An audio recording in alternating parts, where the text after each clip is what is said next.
Vous pensez que vous ne pouvez pas apprendre à vendre? Bonjour, c'est Bertrand, votre coach web. Bienvenue dans ce nouvel épisode du podcast, épisode 479. Bon, je me marre tout seul devant mon micro, mais ce matin, j'ai un petit problème, je n'arrivais pas à faire l'accroche. Oui, je n'arrivais pas à prononcer l'accroche, et pourtant c'est une accroche extrêmement importante, parce que la vente est un élément important, et c'est ce dont nous allons discuter avec Olivier aujourd'hui. Olivier, vous le connaissez peut-être déjà pour son blog, son site, son podcast, votre coach commercial. Olivier, c'est typiquement les personnes, vous savez, qui sont des vrais soutiens de votre coach web. Le nom de son, il nous l'expliquera d'ailleurs, hein, le nom de son podcast et son site en témoigne. Et Olivier exerce un métier indispensable, hein, que moi j'ai toujours fui. Voilà, j'ai jamais vraiment voulu être vendeur, et pourtant, j'explique dans l'épisode, j'ai été aussi vendeur de brioche, vendeur ambulant de brioche. J'ai été vendeur de mini-disques à la Fnac, des choses comme ça. Et puis, bien sûr, maintenant, dans mon quotidien, vendre des choses, c'est fait partie de mon quotidien, parce que oui, il faut bien vivre. Olivier, d'ailleurs, on en a discuté sur ce que c'était le métier de commercial et sa vision du métier de commercial, parce que c'est ce qu'il veut partager, hein, un petit peu aussi les méthodes éthiques, la vente éthique. On a parlé d'ailleurs de méthodes que certains utilisent pour essayer de passer le fameux barrage de la secrétaire, qui est très connu et très redouté. Mais en fait, ce qui m'intéressait, c'était de comprendre pourquoi Olivier s'était lancé, de comment il créait du contenu, quel était son objectif, et donc on a parlé de tous ces éléments-là, vous voyez, la manière dont il crée, pourquoi il s'est lancé. Il a lancé un e-book sur la vente, hein, sur sa manière de voir les objections, de lutter contre les objections.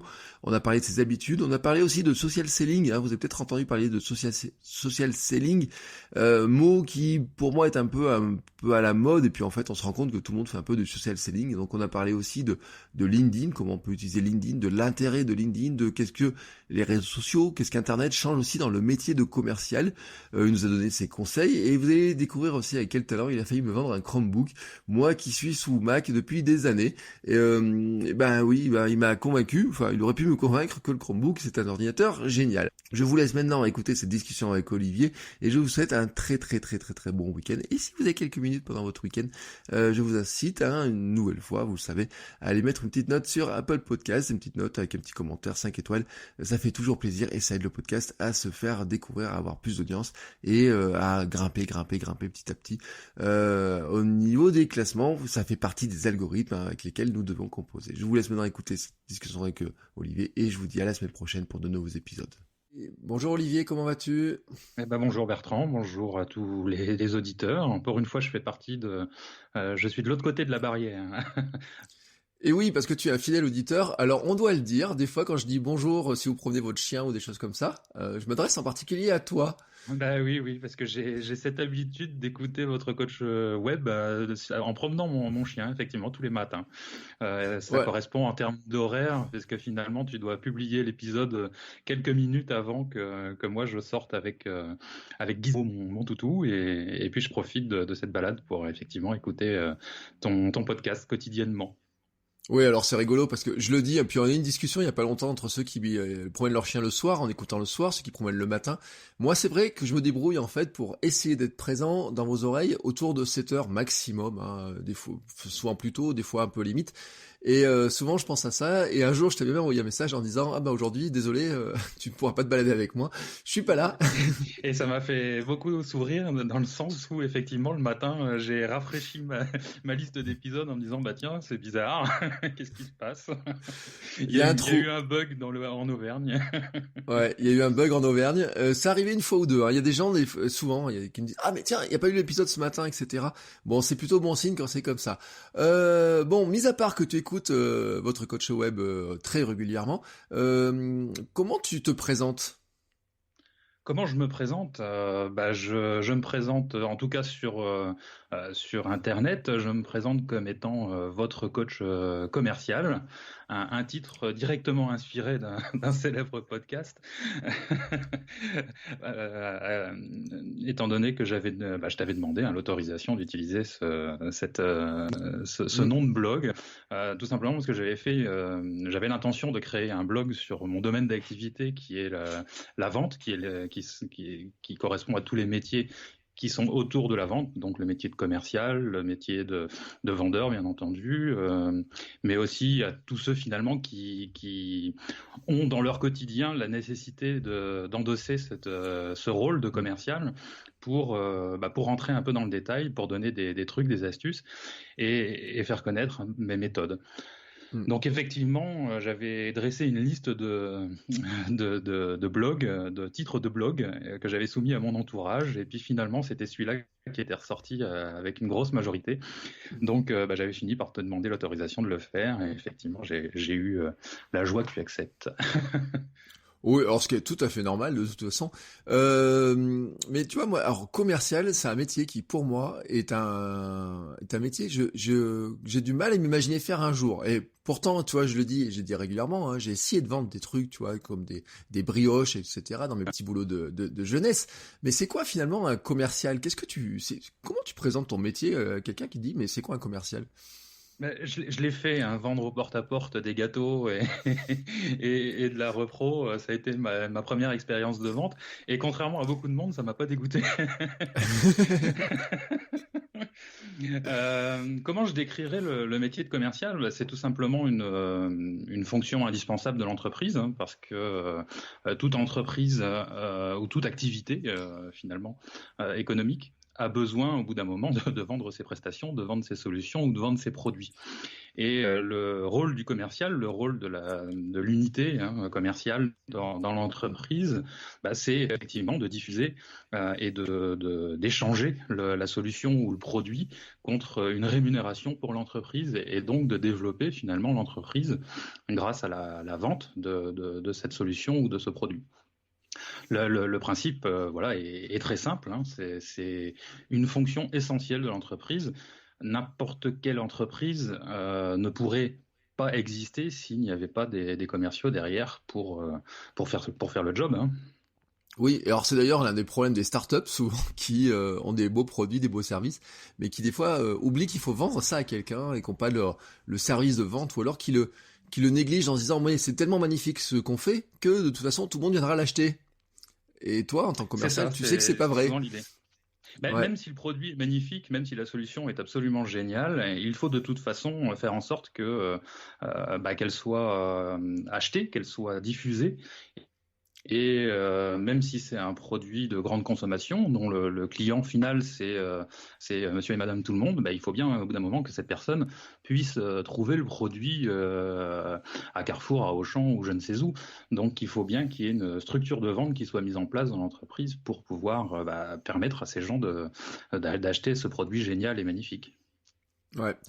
C'est un métier quand même, tu sais, je trouve qu'il y a des fois mauvaise presse, tu vois, ou une mauvaise image, où on a un peu l'image de commerciaux un petit peu, alors je sais pas manipulateur, tu vois, dans certains sens, un petit peu arnaqueur dans d'autres, ou comment tu vois l'image du vendeur, toi qui es un vendeur pro?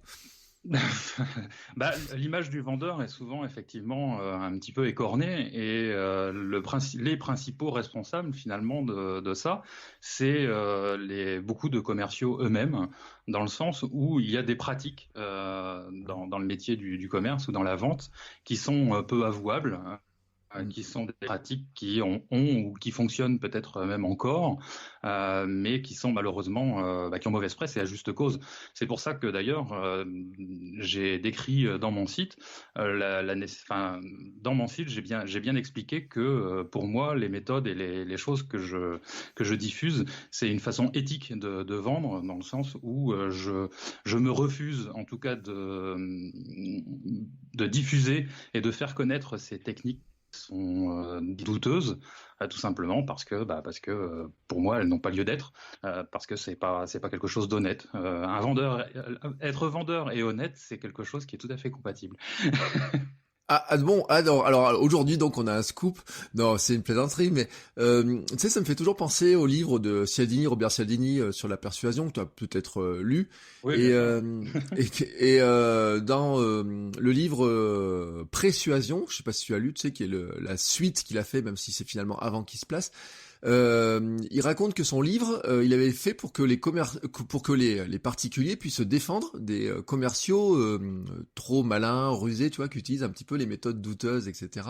Mhm. Et qu'en fait, finalement, ce sont les commerciaux eux-mêmes qui ont le plus acheté son livre. Tu C'est vois. exact. Ouais. C'est exact parce que il faut savoir que j'ai dans la carrière que j'ai eue, je me suis souvent rendu compte que beaucoup de personnes étaient propulsées comme étant vendeurs ou commerciales pour l'entreprise, alors que c'est pas du tout leur job à la base.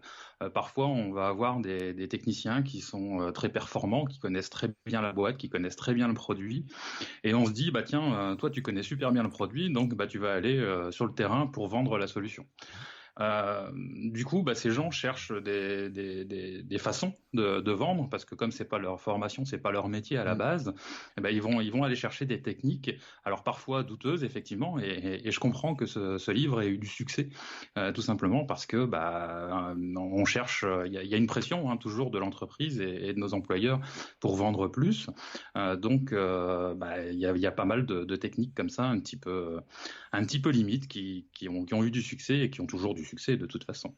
Mais c'est un peu un domaine contre lequel je me bats à mon humble échelle, parce que pour moi, c'est pas du tout le principe, ni même l'intérêt de mon métier. Oui, et puis je crois que c'est même pas l'intérêt de ton employeur, du produit que tu vends finalement. Si on se sent un petit peu floué quand une fois t'es reparti, on se dit mince, il m'a eu. Tout dépend. Il peut y avoir des entreprises dont l'objectif c'est de faire du one shot, c'est-à-dire de vendre une fois. Une fois la solution vendue, c'est fini quoi. Ils n'ont aucun intérêt à reproduire parce que la personne qui a déjà acheté ne rachètera pas de toute façon. C'est une vision court-termiste de toute façon parce que et d'autant plus court-termiste à notre époque, étant donné la réputation numérique que peuvent facilement avoir des entreprises. C'est vrai que ce sont des pratiques qui ont tendance à disparaître, heureusement.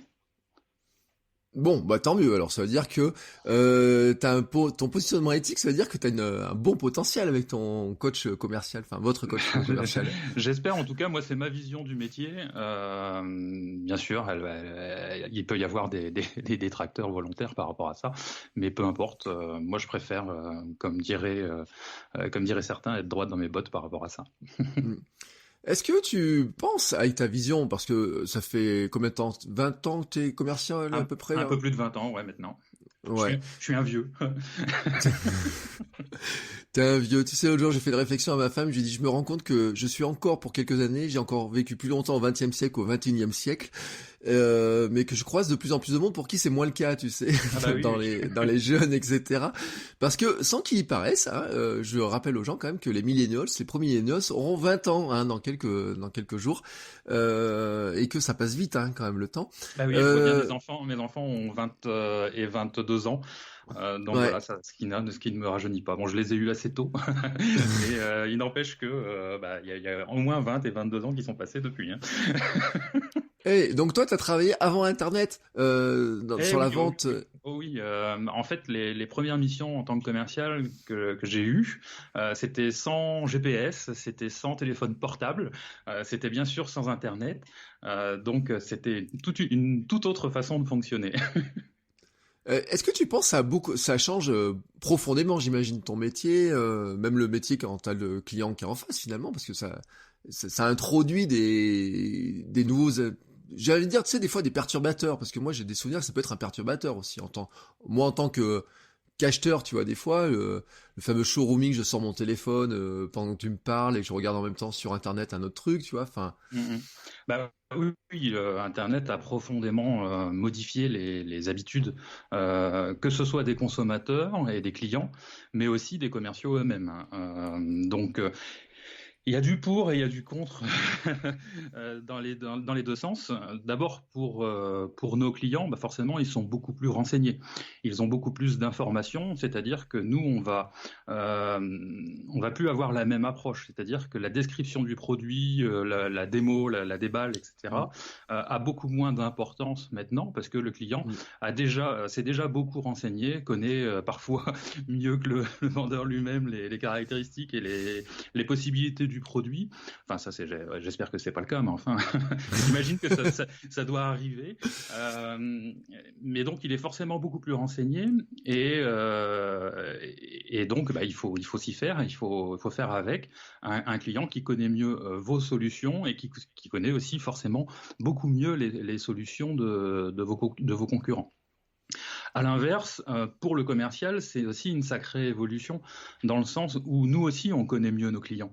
Des réseaux sociaux comme LinkedIn, hein, forcément, qui est dans le B2B quelque chose de essentiel de nos jours, nous permettent non seulement de mieux connaître les entreprises que l'on va prospecter, mais de mieux connaître aussi son organisation et les personnes qui en font partie.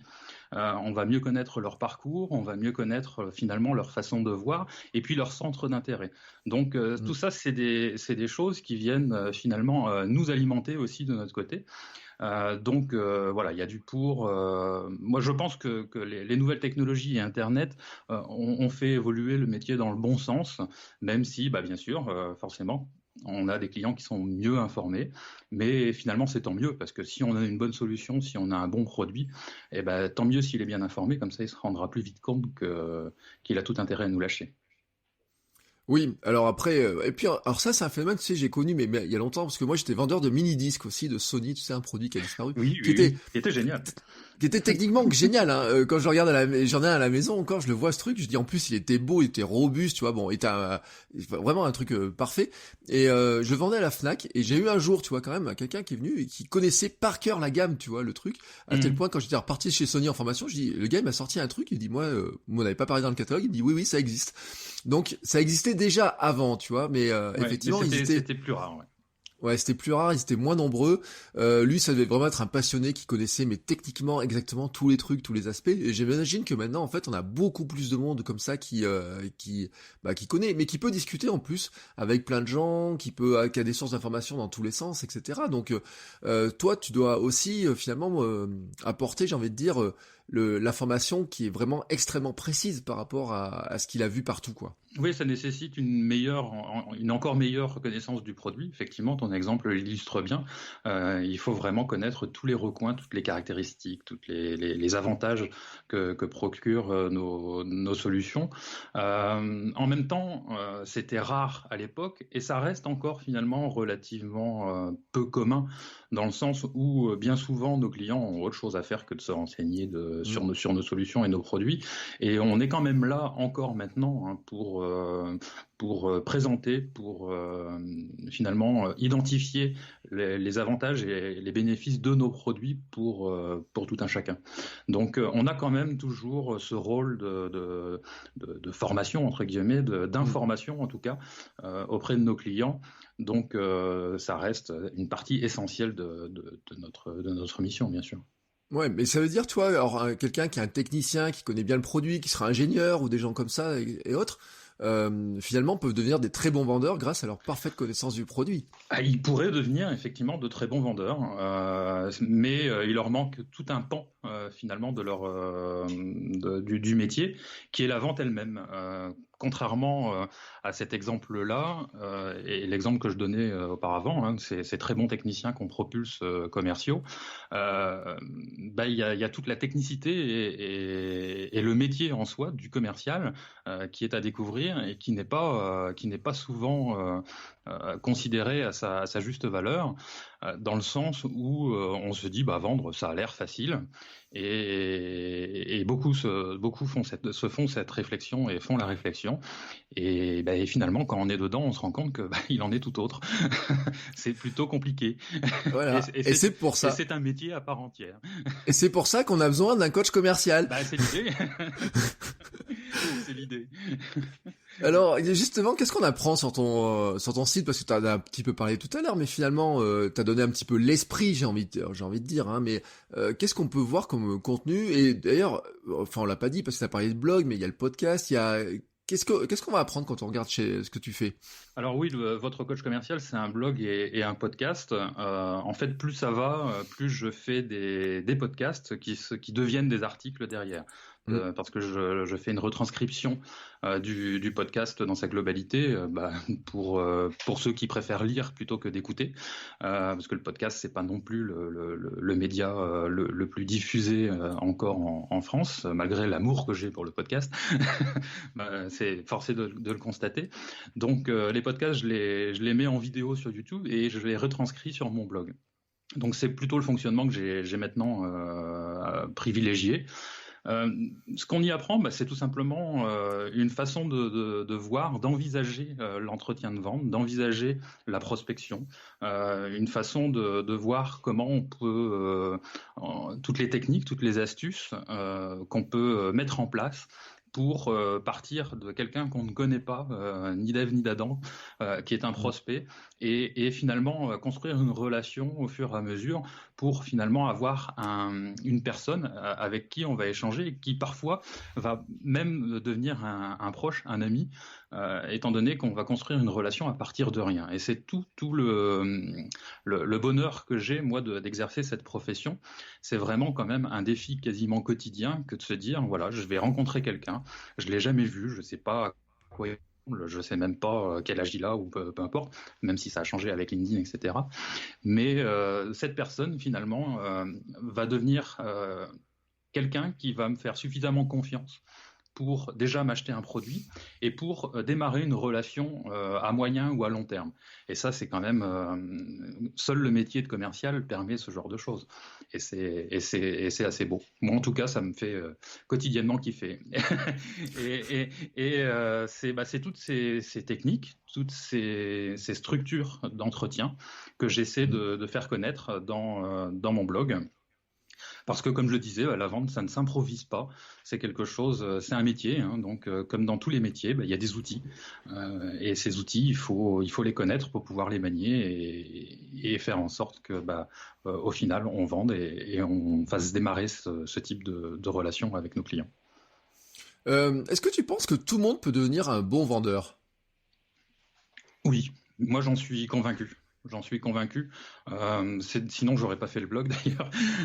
J'en suis convaincu parce que c'est comme tout autre métier. À partir du moment où on en a envie, le seul prérequis que je vais mettre à tout ça, c'est d'en avoir envie ou la nécessité, mais en tout cas de pas avoir cette image dont tu parlais au début de notre entretien, cette image du vendeur arnaqueur. À partir du moment où on fait fi de ça et puis qu'on a envie de vendre, oui, je pense qu'on peut le devenir. Est-ce que, alors là on parle, toi ton métier à l'origine, c'est toujours le cas d'ailleurs, c'est de la vente physique, tu rencontres les gens toi. Oui. Est-ce qu'on peut lire ton blog en se disant, moi j'ai un truc à vendre, mais par exemple en ligne, alors tu vois, typiquement mon cas à moi, ou vendre des e-books, des formations, des choses comme ça, est-ce que je peux lire ton blog et est-ce que je vais apprendre des choses qui vont m'aider aussi pour faire moi que de l'internet ? Je pense parce que finalement c'est une démarche. L'acte d'achat est toujours plus ou moins identique, que ce soit en face à face ou face à une page internet. Pardon. Il y a toujours une logique où on passe d'une non-connaissance du produit jusqu'à un acte d'achat. Et cette logique, effectivement, alors elle va pas être identique, mais il y a des éléments qu'on va pouvoir aller piocher à droite à gauche. Je pense à l'argumentaire, je pense à la prospection en soi aussi, qui peuvent effectivement être mis en place sur une page web pour vendre de la formation, pour vendre du coaching. D'ailleurs, je vais commencer moi à m'y employer sur mon blog aussi. Donc je vais effectivement creuser le sujet. Oui, alors pour l'anecdote aussi, je dois dire quand même à ceux qui écoutent cet épisode que Olivier est aussi en partie à l'origine de certaines de mes réflexions sur pourquoi je fais plus de YouTube depuis quelque temps. Parce qu'un jour on a eu une discussion l'été dernier, je crois, et tu m'as dit faut peut-être aller chercher tu m'as pas dit comme ça, je me rappelle pas comment tu m'as dit, mais aller chercher plus de monde sur d'autres sources de trafic, essayer d'en rameuter un peu plus finalement, pour finalement essayer d'en convertir un peu plus, parce que je t'avais expliqué un jour en disant, écoute, il y a des trucs, je pensais que ça se vendrait mieux, et ça se vend pas comme je pense, et tu m'as dit, mais peut-être que tu pourrais diversifier aussi, aller chercher ailleurs, et effectivement, c'est là aussi la logique du commercial finalement. Bah oui, parce il y a des grandes logiques mathématiques dans la vente. Ça reste. J'ai une approche assez rationnelle finalement des choses. J'ai une formation scientifique à la base et parce que j'ai eu un bac C et oui, Mm. je fais partie de ces gens-là. C'était le truc avant le bac S pour les jeunes. Ouais, mais il y a pas de jeunes, il y a très peu de jeunes qui nous écoutent, t'inquiète pas. Et puis après j'ai fait une fac de sciences, donc j'avais oui une approche assez rationnelle, assez logique des choses, et je l'ai toujours eu. Donc oui, bah, forcément, plus on veut de ventes, bah, il faut plus de prospects. C'est purement mathématique. Oui, alors je rappelle en plus qu'en e-commerce, la moyenne, hein, qui est presque mondiale en e-commerce, c'est le taux de conversion entre quelqu'un qui arrive sur un site et quelqu'un qui repart comme client étant autour de 1 à 2%, hein, ce qui Oui, est c'est très très très très bas. faible. Ouais, Ouais. c'est très très Alors bas. j'espère pour toi que t'as plus haut que ça dans tes démarchages de vente, mais j'en sais rien d'ailleurs finalement. Oui, bah oui, j'ai un peu plus, mais après ça dépend de la solution, ça dépend de la cible. Parfois, on va effectivement se dire, bah, tiens, je vais tenter une nouvelle cible. Mm. Et bah, quand on tente cette nouvelle cible, on peut avoir des chiffres très bas aussi, ou alors être surpris et avoir des chiffres très hauts. Mm. Donc on peut trouver ce genre de ratio aussi, Ouais. c'est pas déconnant. Après, s'il faut faire 100 prospects pour avoir une vente, bah, c'est tout. Si on veut faire 10 ventes, ça veut dire qu'il faut faire 1000 prospects. Euh, c'est pas plus difficile que ça. Après, il faut juste l'énergie pour le faire. Oui, parce que là, tu me dis, c'est pas plus difficile, mais t'es en train de décourager, tu vois. Alors là, jusqu'à maintenant, t'avais convaincu, on peut dire, on peut vendre, etc. Et puis tout d'un coup, tu me dis, attends, il faut que j'arrive à trouver 1000 prospects, à contacter 1000 prospects comme ça. Mais c'est un truc de titan, ton truc là. Ah bah encore une fois, c'est un métier à part entière, mais heureusement, on n'a pas des taux de 1% tous les jours. Mm. Sinon, de toute façon, le commercial serait purement et simplement pas rentable pour l'entreprise. Mm. Donc forcément, c'est pas le cas. Mais oui, bah, après, c'est la logique mathématique des choses. Donc, en fonction du talent et puis de le niveau de connaissance du commercial, on va avoir des chiffres qui vont être multipliés par 10 par rapport à ce qu'on vient de dire. Donc là, ça devient tout de suite beaucoup plus intéressant. Oui, alors puis bah, un jour, j'avais donné ce taux. Moi, j'ai travaillé pour des commerçants, et notamment à un commerçant, j'ai donné ce taux de 1 à 2% de ventes sur son site internet, parce qu'il comprenait pas pourquoi il n'y avait pas beaucoup de ventes sur son site internet, sur sa boutique en ligne, par rapport à son magasin. Et j'ai donné ce taux-là, il me dit, et heureusement que dans mon magasin, j'ai plus de gens qui en ressortent en tant que clients. Il dit, sinon, je serais mort. Ça fait des années. Alors lui, ça fait 20 ans qu'il vend, tu vois, qu'il a 2 boutiques, etc. Il me dit, mais je serais mort sinon, si c'était ce chiffre-là. Bah, l'essentiel différent entre celui qui va visiter son blog ou son site et puis ceux qui viennent dans son magasin, c'est que ceux qui viennent dans son magasin sont déjà des prospects qualifiés. Mm. S'ils ont poussé la porte, c'est qu'ils ont été soit attirés par la vitrine, soit qu'ils sont venus directement chez lui parce qu'ils avaient l'intention de voir, de se renseigner ou voire même d'acheter un produit de son magasin. Donc, heureusement pour lui, effectivement, qu'il n'a pas le même taux entre les deux, mais tout simplement, le niveau de qualification des prospects n'est pas du tout le même dans les deux cas. Oui, effectivement, hein, on va souvent à la pêche en plus sur Internet, même si on essaye de bien sûr cibler son prospect idéal, tu vois, parce que là je suis en train de regarder ton site et tu parles de social selling. Alors, Oui. j'ai une question un peu piège, mais tu vas me répondre. Moi, tu vois, j'ai le sentiment, quand je regarde un petit peu ce qui se dit sur social selling, que c'est un peu le terme à la mode, mais un peu bullshit, tu vois. Enfin, Alors, je vais répondre oui et non.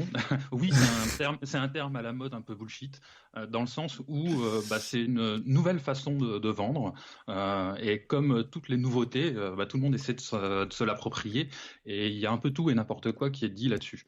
Euh, Par contre, non, ça n'est pas du bullshit dans le sens où c'est une vraie nouvelle pratique. Euh, le social selling, pour faire simple, c'est un mot marketing qui désigne simplement le fait de mieux qualifier ses prospects en utilisant des réseaux sociaux tels que notamment LinkedIn pour le B2B, mais ça peut être appliqué aussi à Facebook ou à Instagram pour le B2C. Donc, c'est tout un travail, toute une démarche qui est fait, qui n'est pas fait en ligne habituellement, qu'on appelle la qualification du prospect.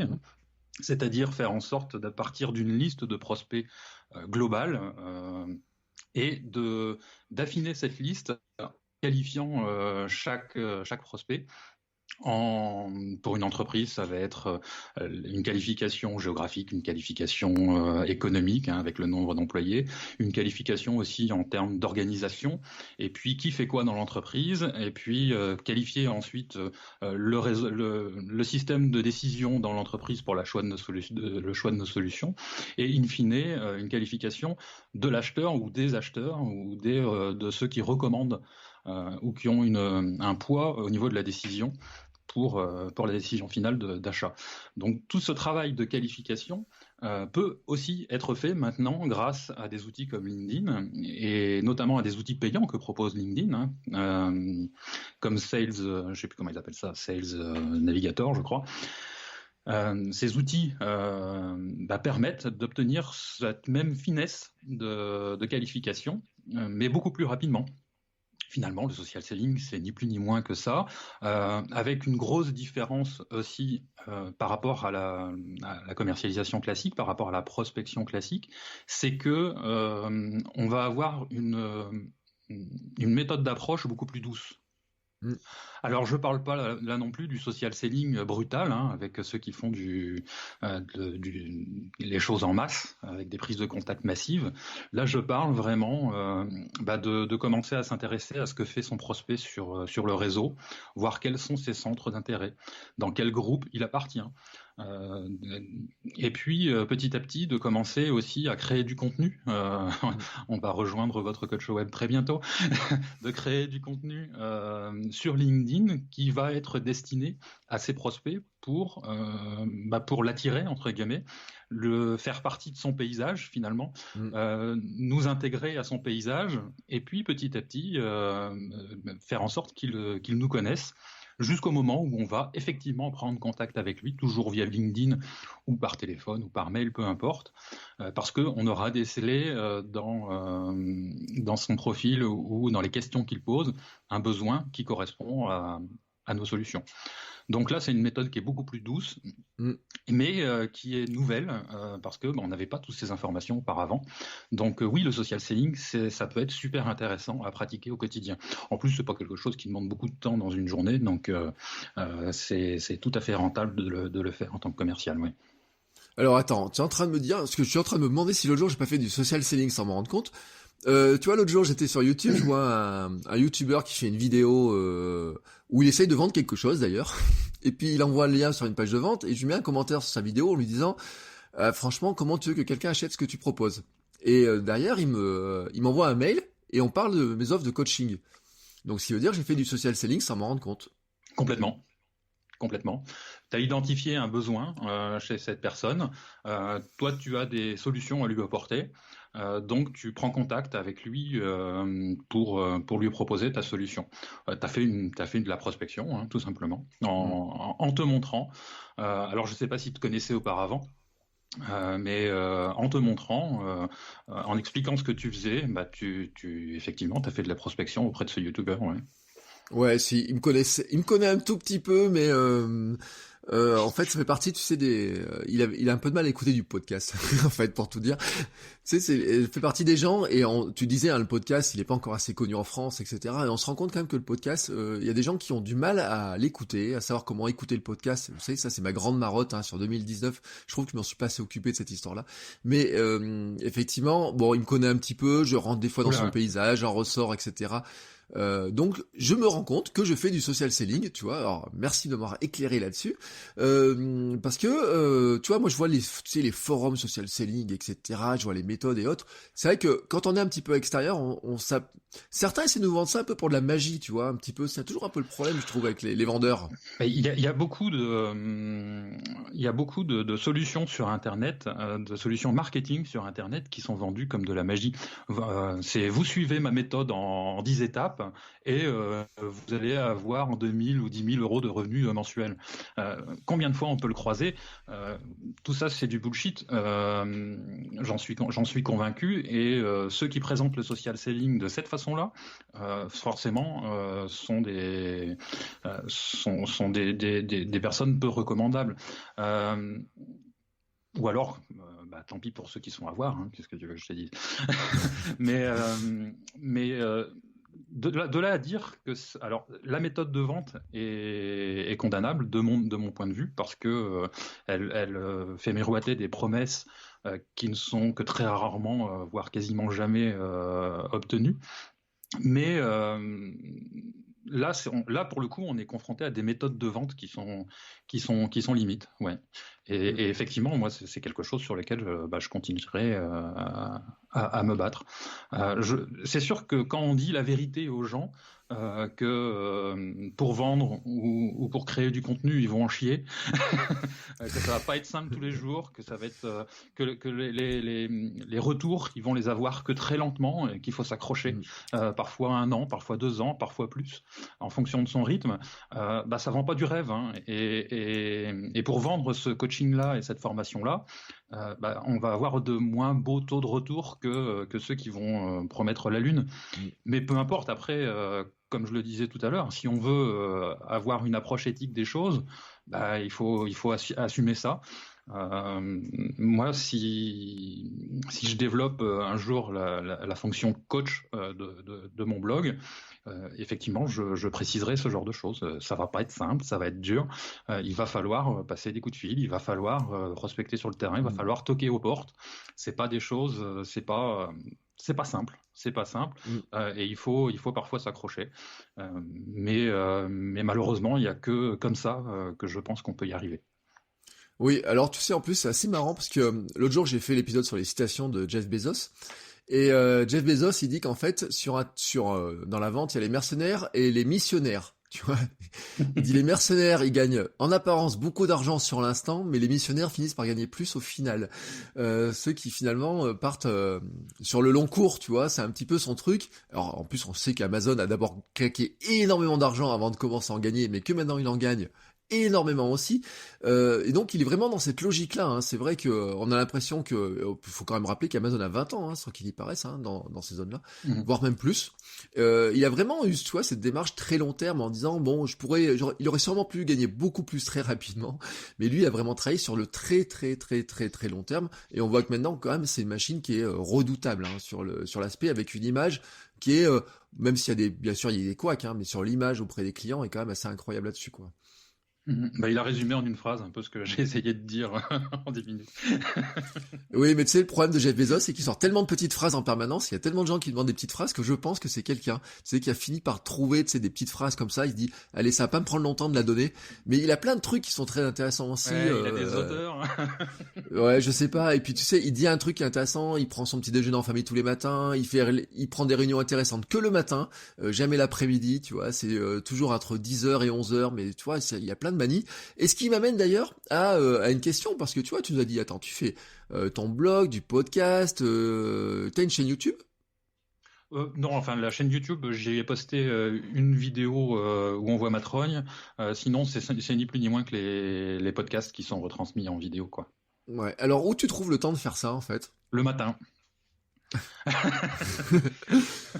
Le matin et le midi, essentiellement. C'est-à-dire que, alors je me lève tôt, pas aussi tôt que toi, hein. La preuve, quand je suis prêt, je vais promener mon chien et il est à peu près 7 heures.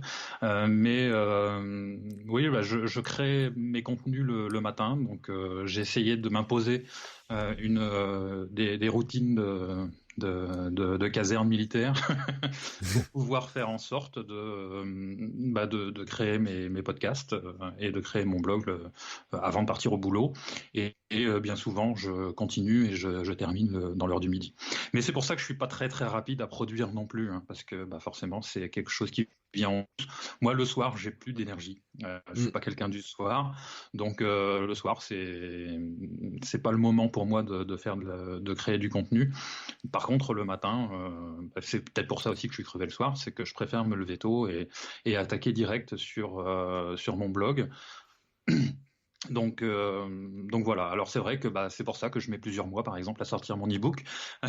C'est pour ça que je mets que j'ai pas les bonnes habitudes du créateur de contenu. C'est-à-dire que je sais que normalement, il faudrait que je sorte toutes les semaines à la même heure mes podcasts, mes articles de blog.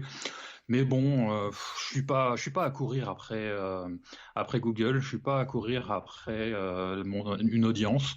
Je fais ce blog d'abord pour. Oh, Excusez-moi, je pardon, n'ai pas Madame Google. compris. Je fais d'abord le blog pour moi et pour y voir plus clair aussi dans ma façon de fonctionner. Donc, bah, je prends le temps, je prends mon temps, mais petit à petit, bah, ça finit par se remplir. Oui, et puis après, t'as quand même une certaine régularité. Hein. Faut quand même, faut pas non plus dire que t'as pas de régularité. C'est que tu produis, on va dire quoi, un contenu. Allez, en octobre, t'avais un peu plus produit. Hein, j'avais remarqué quand même. Hein. Bah oui, parce que j'ai fait une grosse pause il fallait absolument que je termine ce fichu e-book.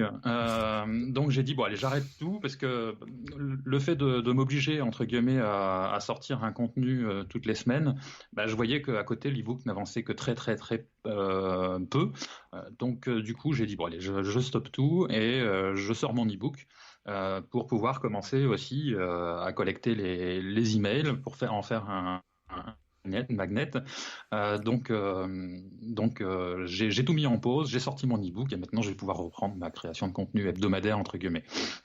Et oui, parce que il faut le dire, Olivier a réussi lui à sortir son e-book. Hein, donc félicitations déjà, on doit le dire. Et puis on avait dit cet épisode, on le programmait quand ton e-book sortirait, parce que c'est aussi une manière de promouvoir ce que tu fais, parce que moi ça m'intéresse de montrer ce que vous êtes capable de faire, comment vous le faites, comment vous travaillez, etc. Et donc t'as pas sorti un e-book qui fait quelques pages, hein, faut le dire, parce qu'il Non. fait 47 pages. Oui, bah, oui, en fait, on en avait discuté cet été. Tu parlais de la conversation qu'on a eue au mois de juillet.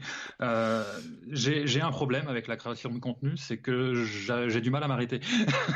C'est-à-dire que comme je suis passionné par ce que je fais, quand j'aborde un sujet, j'ai les idées qui viennent très vite et beaucoup. Ce qui fait que souvent mes contenus sont un peu trop longs. Mes articles font rarement 1000 mots, ils font plus 2000, voire plus. Mon e-book, il était prévu pour faire une dizaine de pages, il en fait 50 quasi. Voilà, c'est tout, hein, c'est comme ça. J'ai appris à vivre avec, comme on dit. Mais en même temps, je veux je tiens à être fier de ce que je fais et je veux pas faire des trucs au rabais. Je veux pas utiliser des méthodes marketing justement. On en revient sur le web juste pour faire de l'audience, juste pour collecter des emails. Moi, si les gens qui ont téléchargé l'e-book là depuis que je l'ai sorti, je suis content. Je suis content parce que je sais que ce qu'il y a dedans. J'ai fait en sorte qu'il soit un minimum intéressant et surtout qu'il soit très utile au quotidien pour ceux qui vont pouvoir l'appliquer. Donc voilà, j'ai pas à me cacher derrière un petit doigt. Je suis assez fier de ce que j'ai fait. Ça peut paraître un peu présomptueux, mais en tout cas, voilà, oui, malgré tout, je suis content de ce que j'ai produit et je voulais pas m'arrêter à 10 pages. Mm. Non mais t'as raison, et puis en plus cette stratégie d'avoir des contenus qui soient finalement longs, je pense peut être payante par rapport à Google, parce que ils voient tes contenus qui sont longs, etc. Ils disent que c'est des contenus qui ont vraiment de la qualité parce que tu abordes vraiment toutes les choses, et on rentre dans les contenus vraiment piliers, tu vois, type, hein, en disant c'est vraiment des contenus qui sont intéressants. C'est que toi t'as pas les contenus, on va dire, plus légers à côté. Hein, finalement, toi, tu mises beaucoup sur ces contenus longs, un peu. Alors, c'est pas stratégique, mais finalement, c'est ton caractère, c'est ta manière de travailler qui est comme ça.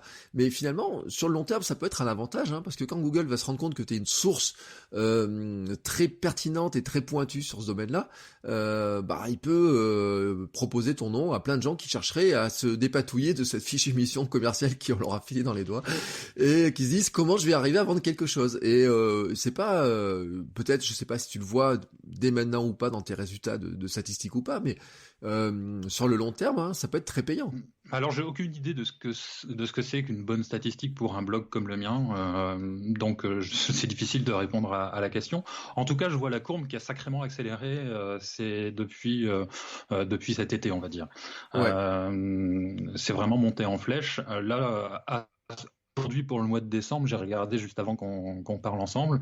Donc, on est le 5 décembre. J'ai fait autant de visites sur mon blog que pendant tout le mois d'avril. D'accord. Donc, oui, on peut dire qu'il y a une furieuse accélération. Donc Google doit apprécier Mm. sans doute la longueur de mes articles, contrairement peut-être au lecteur, j'en sais rien. Mais mais par contre, le côté négatif, c'est que les petits robots de Google qui aiment bien quand on poste quelque chose de façon très régulière à la même heure, parce que comme ça, il sait quand il doit passer. Et moi, il sait pas. Voilà, il passe et puis peut-être que ça va pas changé. Et puis la fois d'après, il y a peut-être de contenu. Je dois le rendre un petit peu fou, le petit robot. Oui, bon après, tu sais, il y a d'autres trucs un peu fous. Je pense qu'il y a tellement de choses qui le rendent fou que finalement, t'as pas trop à t'inquiéter de ce truc-là. Non, non, je m'inquiète pas. Enfin, moi, je m'inquiète pas vraiment pour Google, en fait, hein, qu'il soit fou ou pas fou, c'est pas notre problème. Mais en fait, tu sais ce que ça me fait penser aux histoires d'algorithmes, en fait. On se rend compte que les algorithmes de Google ont quand même beaucoup changé ces derniers temps, tu vois, sur les résultats.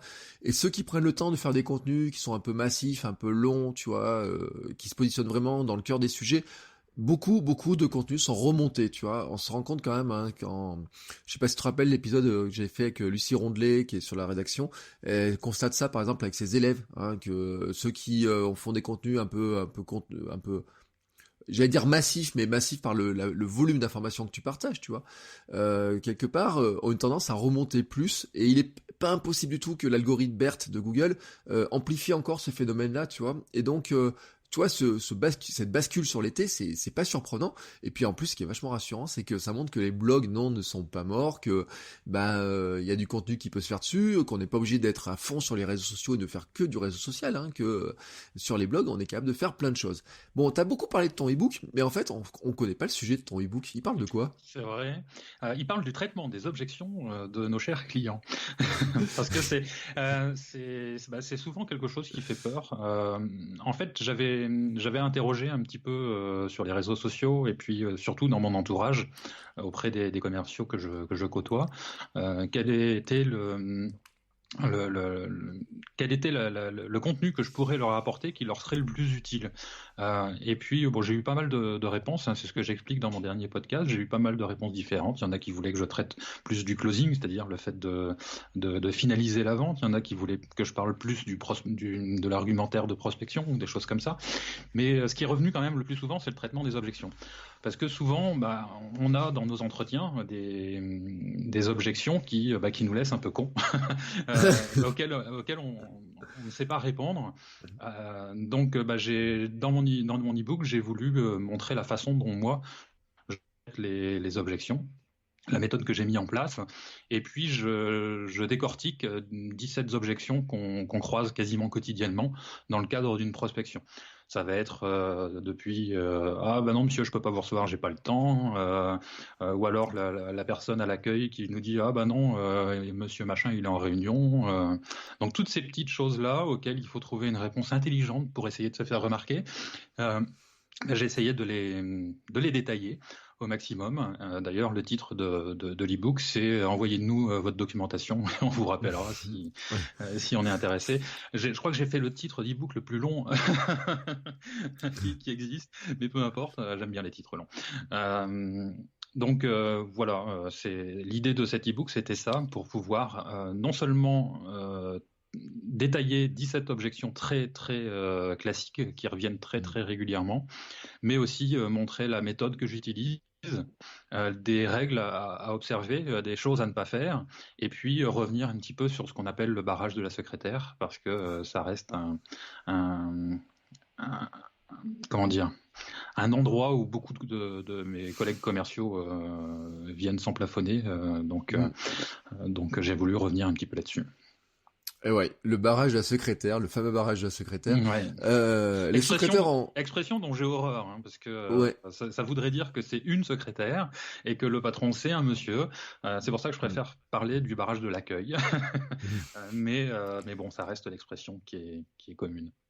Oui, et puis c'est vrai que on dit que les secrétaires, il y en a de moins en moins, etc., que leur métier a changé, il a beaucoup évolué, mais ils ou elles ont un boulot, suivant les cas, qui est quand même aussi de faire en sorte que leur patron puisse respecter son agenda, des fois, des choses comme ça, et finalement, elle ne fait que son travail, hein, en disant... C'est ce que j'explique dans l'e-book, effectivement. Pour moi, la secrétaire ou l'assistant du décisionnaire, c'est quelqu'un tout simplement qui fait son travail, donc c'est déjà quelque chose à respecter.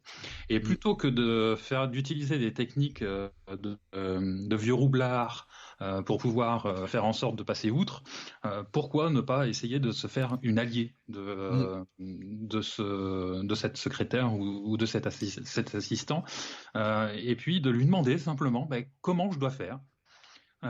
Quelles sont les choses que je devrais, selon vous, mettre en place pour faire en sorte de rencontrer Monsieur X dans un certain temps. Donnez-moi la politique d'achat de votre entreprise, expliquez-moi comment ça marche chez vous.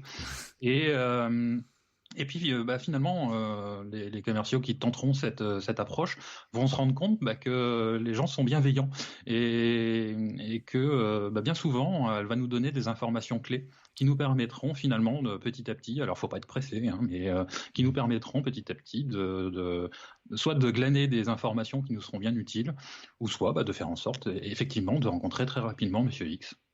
Ouais. Et alors tu vois, ce qui est assez amusant dans ce que tu dis, c'est que j'ai l'impression que ça fait des décennies qu'on connaît ce type pas de méthode, de tactique, tu vois, parce que je disais il y a pas longtemps, Dale Carnegie, comment se faire des amis, et j'ai perdu, tu vois, le sous-titre américain qui est plus vendeur et gagner de l'argent, quoi, grosso modo. Et il explique déjà, parce que c'est un livre qui a été écrit 1910, 15, 20, je sais plus dans quelle année, tu vois. Et il explique déjà qu'il faut se faire la secrétaire, il faut s'en faire une alliée, comment est-ce qu'on fait pour passer, etc. et autres. Et il explique déjà ces choses-là. Et ce qui est marrant, c'est que finalement, on est presque un siècle plus tard et ça reste un mur, oui, ça reste un mur, quoi. Et il faut encore l'expliquer parce que il y a malheureusement des fausses bonnes idées qui continuent à avoir bonne presse. Par exemple, ça va être, c'était mon patron le dernier que j'ai eu là, qui m'expliquait que parfois une dame se présentait comme étant sa mère. Et qui essayait de l'appeler parce que c'était sa mère. Alors, manque de bol, ce monsieur était belge et donc avait un rude accent belge. Et la personne qui se présentait comme étant sa mère n'avait pas du tout d'accent, donc ça marchait que très moyennement. Mais elle se présentait comme Alice, sa mère, en fait. Donc l'astuce, et puis finalement, bien sûr, s'il acceptait le rendez-vous, c'était pas du tout Madame sa mère qui se présentait. Enfin, ce genre de crétinerie, moi j'appelle ça comme ça. Je me demande vraiment à quoi ça sert, parce que finalement, la personne qui va se présenter, qui va obtenir le rendez-vous, quelle crédibilité elle va avoir? C'est complètement ridicule. Et des astuces comme ça, il y en a plein, soi-disant faire les numéros, d'autres numéros que le 00 du numéro de base permettrait d'obtenir un autre service qui nous passera plus facilement le décisionnaire, mais comme si les gens n'étaient pas habitués de nos jours à recevoir ce genre de coup de fil.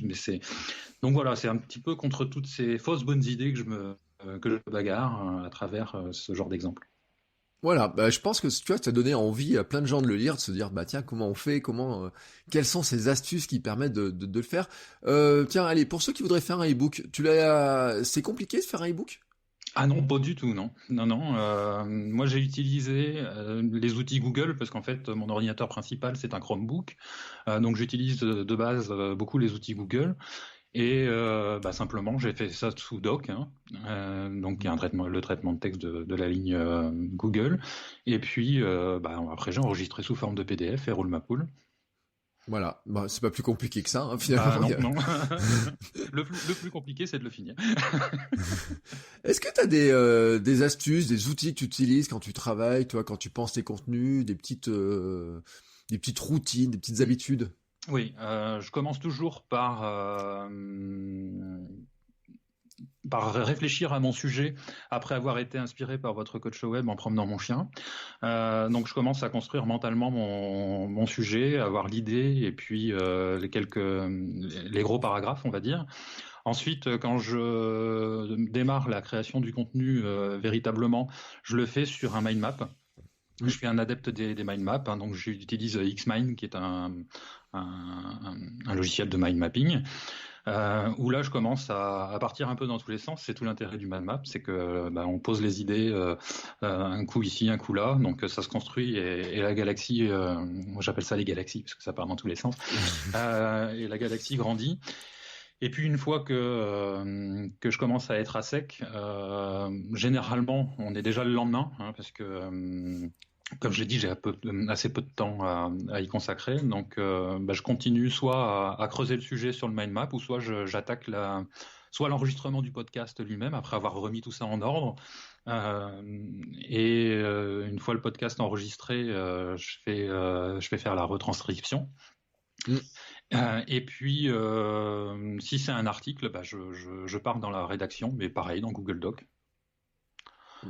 Donc voilà, c'est aussi simple que ça. Et mon blog est sous WordPress, donc c'est du copier-coller. Voilà, j'ai quelques outils que j'utilise dans mon WordPress. J'ai bien sûr des outils pour la mise en page de certaines pages, comme c'est Elementor, t'en parlais il n'y a pas très longtemps, parce qu'il est tout simple et puis que ça me va bien. J'utilise des petits outils comme Yoast SEO pour être sûr que je fais pas trop d'âneries à ce niveau-là, comme je suis pas un spécialiste. Et puis j'utilise aussi quotidiennement parce que j'essaie de faire en sorte quand même que mes lecteurs aient quelque chose d'agréable à lire. Donc j'utilise le logiciel Antidote pour écrémer toutes les énormités orthographiques que je puisse produire. Alors attends, tu utilises le logiciel Antidote avec un Chromebook? Oui, bien sûr. Oui, il marche dessus. Non, mais alors, tu sais, pour moi, Antidote, ça faisait partie de notre petit plaisir de gens qui ont un Mac, tu vois, un iPhone, etc. Mais non. Il n'y a rien qu'on puisse... Non, en fait, il y a une version web en bêta d'Antidote. Donc, j'ai mon Antidote sur mon ordinateur Windows, et ce qui m'a permis d'avoir l'accès à la plateforme web, qui était rigoureusement la même que le logiciel lui-même, et donc, qui me permet de l'utiliser depuis mon Chromebook. Ouais. Donc la fameuse version web, parce qu'un jour j'en ai parlé sur Twitter, une discussion, tu vois, avec prof du web d'ailleurs, qui savait pas que Antidote avait. Alors en plus, je précise qu'Antidote en plus c'est canadien, donc pour lui, tu vois, c'est des voisins. Je me suis dit mais comment ça, il connaît pas ce truc-là. Ils en font relativement peu la pub, mais il faut savoir que quand on prend une licence du logiciel de la dernière version d'Antidote, il donne accès pendant 1 an, je crois, à la version web. Et après, ils vont vendre ça sur abonnement ou autre comme ça, je crois. Je sais pas si c'est un accès limité. En tout cas, moi, ça fait pas mal de temps que j'ai depuis sa sortie, je crois, Antidote 10, et j'ai toujours eu accès à la version web, donc je sais pas. Après, il faut savoir qu'un Chromebook, je vais faire un petit peu de pub pour le Chromebook, mais ça reste un ordinateur sur lequel il y a, de mon point de vue, le plus de possibilités possibles par rapport à tous les autres sortes d'ordinateurs. Dans le sens où sur un Chromebook, il y a tous les outils web, bien sûr, mais il y a aussi toutes les applications Android qui sont quand même relativement nombreuses qu'on peut installer et qui sont de plus en plus complètes. Et il y a toutes les applications Linux aussi qu'on peut installer. Ce qui donne accès finalement avec un ordinateur à pas cher à une galaxie absolument incroyable d'applications. Donc voilà, c'était l'instant pub pour le Chromebook. Et là vous vous demandez si finalement il travaille pas pour Google, pour Chromebook, pour un vendeur d'ordinateurs, etc. Il vient de vous faire l'article. Là comme ça, vous voyez, vous avez envie d'acheter un Chromebook, vous êtes devant votre... vous arrêtez au feu, vous allez vite acheter un Chromebook. Non, plus sérieusement, non. Tu vends pas des ordinateurs, c'est pas ton métier de vendre des ordinateurs. Non mais c'est très drôle parce que finalement t'es devenu un très très bon vendeur de Chromebook juste en quelques secondes comme ça. Comme quoi, vous voyez, les arguments c'est vite trouvé. Lutter contre l'objection, un Chromebook, on peut rien faire avec. Et il vient de me la battre en brèche. Et c'est ça le talent du commercial. Non, mais franchement, c'est un vrai talent. Je te félicite. Non, c'est pas du talent. C'est ce que c'est ce que je m'évertue de faire comprendre sur mon blog. C'est pas de quelque chose d'inné. D'ailleurs, le tout dernier article que j'ai commencé à faire ce matin, c'est le premier paragraphe. C'est non, ça n'est pas inné. C'est un métier. Il faut juste apprendre les bonnes astuces, et en plus, il y en a pas beaucoup. Je veux dire, c'est quelque chose qu'on peut apprendre relativement vite. Oui, alors je sais pas si c'est pas inné, tu vois, enfin si c'est pas une partie d'inné qu'on a en partie en nous, qu'on finit par oublier, tu vois, parce que quand je regarde ma fille, et puis toi t'es papa, donc tu sais ce que ça a été, ma fille de 22 mois, tu vois, enfin bientôt 23, j'ai l'impression qu'elle sait négocier, tu vois, avec moi, enfin pas consciemment pour l'instant, mais qu'en grandissant ça va devenir de pire en pire, mais tu vois le côté négociateur, tiens je voudrais bien faire ça, etc., alors je vais essayer une méthode un peu brute pour l'instant, elle a 22 mois, tu vois, qui consiste à taper des pieds et à se rouler par terre, bon, finalement c'est peut-être pas de la négociation, tu vois, enfin c'est une méthode de vente pour elle, elle a quelque chose à me vendre dans cette histoire-là. Bah oui, et si la méthode brutale, comme tu viens de la décrire, fonctionne, raison qu'elle ne le refasse pas. Mm. Non, mais tu illustres tout à fait ce que je veux dire, c'est-à-dire que tout le monde finalement peut vendre, que ce soit une idée ou un produit.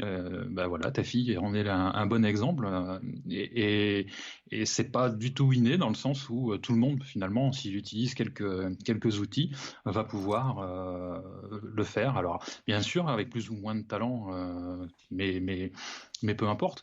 J'ai rencontré moi déjà des commerciaux au cours de ma carrière qui étaient des génies de la communication, c'est-à-dire les mecs, ils sont capables, comme on dit, de vendre du lait à une vache, quoi. Mm.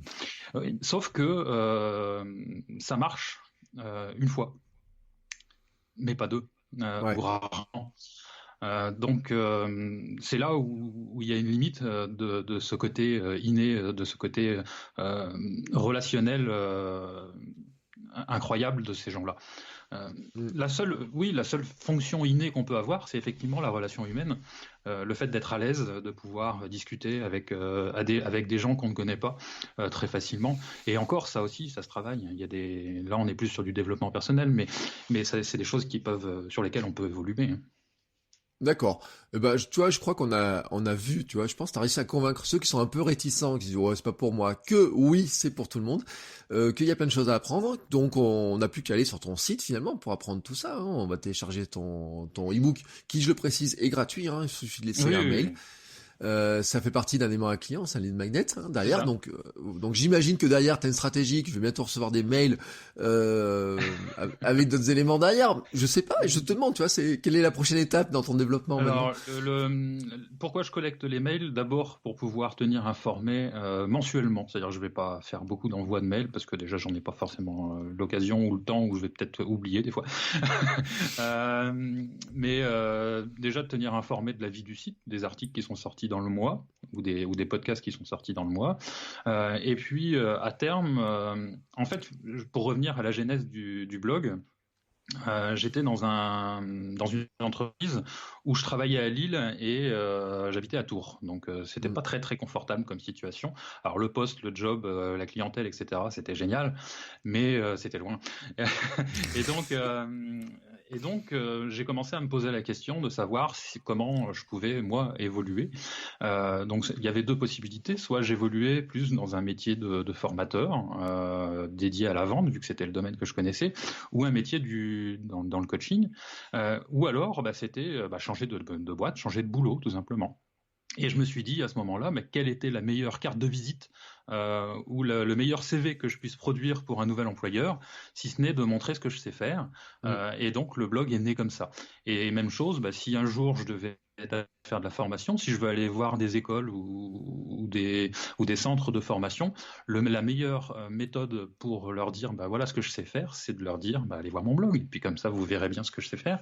Mm. Et d'ailleurs, là, j'ai été amené, parce que la boîte dans laquelle j'étais a déposé le bilan, j'ai été amené à changer de boulot, à faire des entretiens de vente, et c'était un putain de bon argument, quoi. Oui.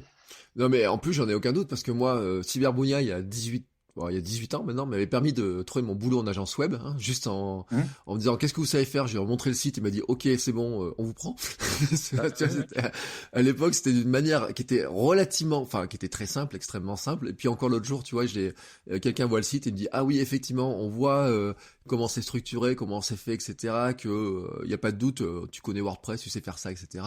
Et c'est vrai que c'est une belle carte de visite, hein, quand on crée du contenu, quand on sait montrer ce qu'on fait, comment on pense, hein, comment on est capable de structurer ces informations. C'est une vraie belle carte de visite. Je voulais juste préciser une chose, juste pour info, je viens d'utiliser une technique de vente. Tu m'as posé une question, j'y ai pas répondu volontairement. Oui. Donc pourquoi je fais des mails? Pourquoi je récupère des mails? Non, c'était juste une petite illustration assez rigolote. Tout simplement aussi parce que si derrière je décide de vendre du coaching ou de proposer mes services sur Internet via mon blog, j'aurai déjà une base de prospects qualifiés. On revient à la Mm. vente, c'est-à-dire que ce seront des gens qui ont montré qu'ils étaient intéressés par la vente, tout simplement parce qu'ils ont téléchargé l'e-book. Et si un jour je propose mes services en tant que coach, je vais pouvoir leur proposer. D'ailleurs, je vais te délivrer un scoop. c'est que sans doute dans le premier semestre, je reste assez vague volontairement, de l'année prochaine, je vais proposer aux lecteurs du blog des séances de coaching gratuites pour pouvoir moi aussi me faire la main. Ce sera un deuxième Lead Magnet, mais qui me permettra à moi aussi de me former et puis de continuer à avancer, quoi. Voilà, et ben comme ça vous savez tout, vous voyez, ah c'est cool. Donc ça veut dire qu'il faut aller télécharger ton Limanet. En plus, je dis que c'est 47 pages, mais c'est vraiment très très complet. Hein. Vous allez vraiment apprendre plein de choses dessus, etc. Il y a plein de petites astuces. Toi, je l'ai feuilleté encore. Enfin, je l'ai téléchargé juste avant qu'on se parle. Hein. Je suis pour aller voir un petit peu les éléments. Il y a des petites images, etc. Vous allez voir. Et puis un petit logo. Alors quand même si, attends, je peux pas finir l'épisode sans te demander. Mais pourquoi t'as cet ours en tant que logo là? Ah, ça c'est une bonne question. Parce que pour moi, l'ours représente deux aspects assez intéressants dans le monde animal. C'est le côté quand même nounours sympa. Je suis quand même quelqu'un d'assez grand, assez imposant, hein. Donc physiquement, j'allais dire, je passe pas inaperçu. Donc le côté ours me convenait parfaitement. Et puis c'est le côté nounours sympa et en même temps ça reste un fauve, ça reste quelque chose d'assez agressif. Donc je trouvais qu'il représentait suffisamment d'éléments du métier de vendeur qui était intéressant. Voilà. Et puis je cherchais un peu un icône pour représenter mon blog et je l'ai trouvé super sympa. Et puis pour qu'il soit un peu plus sympa, j'ai mis des lunettes. Voilà. Donc, ne vous étonnez pas quand vous arrivez sur votre coach commercial, si c'est un ours qui vous accueille, un ours stylisé en 3D, etc. Vous allez voir, il est chouette. Non, mais c'est vrai qu'il est sympa en plus, son ours. Alors c'est pas moi qui l'ai fait, hein. Je l'ai fait faire par une graphiste sur un site par lequel je passe souvent, pardon, je vais y arriver, qui s'appelle 5euros.com, je crois, qui permet d'avoir des microservices comme ça. Donc si vous voulez vous faire faire un CV qui est une sacrée gueule, il y a plein de gens qui proposent ce type de service. Si vous voulez faire un petit logo ou un design comme ça sympa, il y a vraiment des gens de talent qui sont sur ce site-là. Donc allez-y. Ouais. Allez-y. Et puis si vous voulez trouver de la transcription, par exemple, pour votre podcast, pour vos vidéos, c'est un truc que je cherchais hier. Par exemple, je regardais un peu les services de transcription. Ouais. Vous trouvez facilement de la transcription pour 5 euros ou 10 euros si vous mettez un petit peu de supplément, parce que ça s'appelle 5 euros, mais bien sûr, il y a plein de trucs qui vont bien plus cher que 5 euros. C'est le principe, hein, c'est-à-dire que c'est le prix d'entrée, mais après, il y a des options. Hein. Ce serait intéressant un jour. Tiens, je ferai un épisode sur le sujet parce que c'est vraiment une plateforme qui est intéressante là-dessus. Moi, je cherchais des services de transcription, de texte, etc. Non pas des podcasts parce qu'il y a trop d'épisodes, c'est pas possible en termes de prix, ça ferait trop important quand même au bout d'un moment. Mais par exemple de certaines de mes formations audio, tu vois, de dire combien ça me ferait en transcription. Donc si par exemple vous faites du podcast ou de la vidéo, que vous voulez des beaux sous-titres, une vraie transcription dans votre article, etc. Allez jeter un œil sur 5 euros. Vous allez trouver plein de gens qui le font. Hein. Moi je sais que je l'ai fait pour certains fichiers aussi audio que j'avais besoin. C'est aussi sur 5 euros. Alors à l'inverse, tu vois, il y a un truc sur lequel j'ai pas réussi, c'est mon fameux jingle audio sur lequel j'ai fait travailler 2-3 personnes. Ah oui. Et on n'a pas réussi à s'entendre parce que je pense que c'est là où les 5 euros c'est pas assez, où il faut monter en gamme, etc. Et puis aussi, tiens, sur un design de t-shirt, tu vois, un jour, j'arrive pas à trouver quelqu'un qui me fasse un t-shirt comme je veux, tu vois, sur 5 euros. Donc, j'ai peut-être pas trouvé, tu vois, les bons contacts, mais c'est vrai, allez jeter un œil sur 5 euros quand vous avez besoin de petits services, effectivement, t'as raison. Et puis ça fait gagner beaucoup de temps parce que s'il y a quelqu'un qui vous fait votre transcription de podcast pour 5 euros, plutôt que d'y passer 1 heure, parce que je sais pas combien de temps il faudrait pour retranscrire 10 ou 15 minutes d'épisode audio. Alors, non plus parce que je passe là aussi par quelqu'un, toujours par souci d'économie de temps. Mais là, j'utilise les services d'une malgache. J'avais tapé simplement sur Google retranscription et j'étais tombé sur j'avais pris des contacts et puis finalement c'est une dame qui m'a recontacté derrière parce que j'avais pas fait mon choix en me disant elle avait sans doute vu mon mail dans les boîtes dans lesquelles elle travaille et en me disant je peux vous proposer mes services. J'ai essayé une fois et effectivement elle a un français impeccable, elle a une orthographe et une grammaire impeccable et elle me fait ça quasiment du jour pour le lendemain. C'est absolument génial et ça me coûte quelque chose comme 50 centimes de la minute. Donc c'est vraiment pas cher. Donc un podcast de 10 minutes, ça me coûte pour le coup 5 euros. Voilà, donc on est sur cette logique-là, etc. Donc vous voyez comme quoi il y a plein d'astuces qui permettent de gagner du temps sur certaines choses, etc. Finalement d'embaucher quelqu'un qui travaille pour nous, même si on n'a pas de gros moyens, même si c'est pas que notre métier, etc. C'est comme ça aussi qu'on gagne du temps et qu'on arrive finalement à faire plein de choses. Je pense qu'on va terminer l'épisode sur ces bons mots, tu vois, sur ces bonnes pratiques, sur ces bonnes idées, hein, sur toutes ces astuces. Je te remercie pour tous les conseils que tu as donnés, et puis je pense que il y a plein de gens qui auront maintenant envie d'aller en apprendre plus, hein, sur comment est-ce qu'on finalement on apprend ces techniques, hein, de vente, comment de commercial finalement, grâce à un commercial aguerri comme toi. Rappelle-nous tous les endroits où on peut te suivre. Déjà, vous pouvez venir simplement sur le blog votrecoachcommercial.fr, tout attaché. Sinon, je suis présent en tant que votre coach commercial sur Instagram. Et vous pouvez me trouver aussi sur Twitter, Facebook. Alors il y a une page votre coach commercial sur Facebook. Et sinon vous pouvez aussi me retrouver en tant qu'Olivier Verbrugge. Je ne cache pas du tout mon identité nulle part. Donc assez facile de me trouver sur Twitter, sur LinkedIn, etc. Voilà, et puis de toute façon, je vous mettrai tous les liens dans les notes de l'épisode, et puis effectivement, si on part de votre coach commercial, tout attaché, hein, je le précise, on arrive, on a tous les liens, hein, vers les réseaux sociaux, etc. Il y a tous les liens vers le livre, hein, qu'on peut télécharger, puisqu'il y a même un petit pop-up qui s'affiche pour que vous puissiez laisser votre adresse mail. Il vous envoie ça dans la foulée, hein, avec l'automatisation qui va bien. Donc là-dessus, vous pouvez tout récupérer en allant sur le site, et vous découvrez en même temps son petite phrase ta promesse, hein, j'aime bien ta promesse, comment devenir ceinture noire dans la vente. Bah oui, il faut passer ses katas. Voilà. Donc c'est une très bonne logique. Olivier, je te remercie beaucoup pour ton temps, pour tous tes conseils et pour toutes tes astuces que tu as données aussi. Je pense qu'aussi tu vois, ça va aider à décomplexer des gens qui disent j'ai pas le temps, ou j'ai que un peu de temps le matin, ou faudrait que je fasse plus que ça, etc. Tu montres que finalement, même quand on n'a pas énormément de temps, hein, en y prenant petit à petit, en faisant un petit peu tous les jours, on arrive à construire des belles choses, que ce soit un blog, un podcast, un e-book, tu vois, hein, qui fait, je le rappelle, 47 pages, hein, c'est pas juste un petit document comme ça c'est pas une feuille volante, tu vois, j'ai envie de dire, comme certains font 2-3 pages. Là, c'est un vrai document que tu aurais pu vendre, hein, même, je pense, hein, au niveau du contenu. Hein, je pense que si vous allez sur Amazon, vous allez trouver les équivalents payants pour pas très cher, mais même certains, peut-être plus cher que ça, même d'ailleurs.